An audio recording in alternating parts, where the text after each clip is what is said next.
Hello there. Welcome back. Come, sit down or lie back, somewhere quiet, somewhere warm. Tonight, we drift back to England, to a green field in Lancaster, in the year 1485.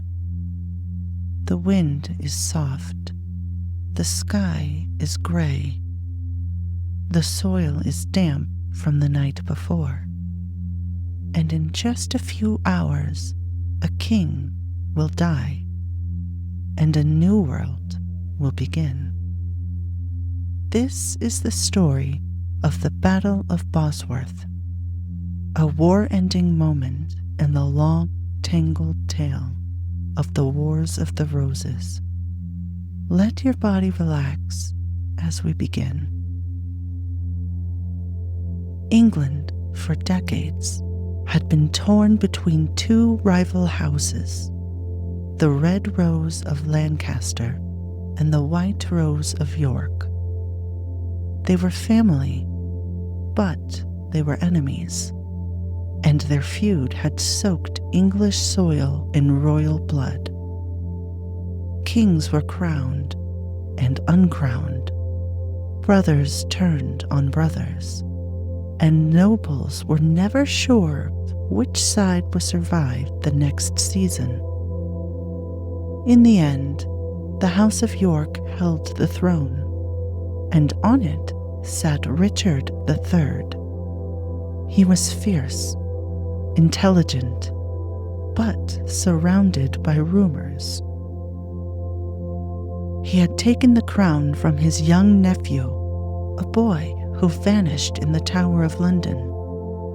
Some whispered that Richard had killed him.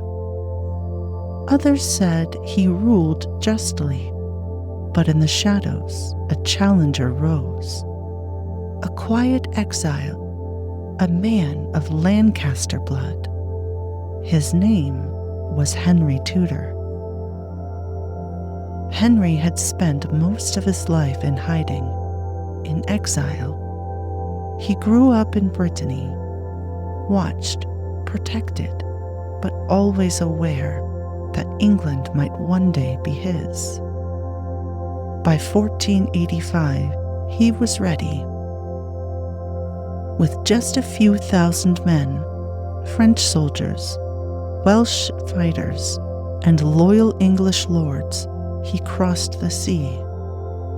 They landed at Milford Haven, and Henry began a long march through the valleys of Wales, gathering support, step by quiet step. Many were uncertain, but they remembered his bloodline, and Richard's enemies saw an opportunity. They met on a quiet hill near Bosworth Field. It was early morning. Mist clung to the grass. Birds rustled in the hedges. Two armies faced each other, and history held its breath. Richard had more men. He had experience. He had the crown. But Henry had momentum and uncertainty on Richard's side. The battle began with arrows, a soft hiss through the gray.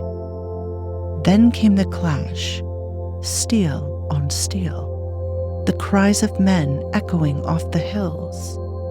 In the thick of the fight, Henry moved carefully. He did not lead from the front. He was not a warrior king. But Richard charged. He saw Henry and in one bold moment decided to end the battle himself. With his knights around him, Richard galloped toward Henry's banner, sword raised, roaring through the chaos. He cut down Henry's standard-bearer. He nearly reached the man himself. Then, Sir William Stanley entered the fray. His forces, held back until now, rushed to protect Henry. They surrounded Richard, trapped him. He fought on, a king in the mud, but he fell. His helmet was torn from his head, his body dragged and stripped. Richard III was dead, the last English king to die in battle. Henry was crowned on the field with a circlet found on a bush. They raised it above his head, mud-spattered and breathless. He became King Henry VII. And the long, brutal wars of the Roses were over. To seal his claim, he married Elizabeth of York, uniting the red rose and the white rose. Their children would be Tudors. Their dynasty would last for more than a century. From Bosworth came stability, and eventually, glory. Henry reformed the treasury. He ended much of the feudal chaos. He brought order to a land that had only known war. And his son, Henry VIII, would become one of the most famous kings in history. But it all began in a muddy field where one king died fighting bravely and another began with quiet resolve. So now you know how a single battle closed a bloody chapter in English history and began another. The wind still whispers across Bosworth Field.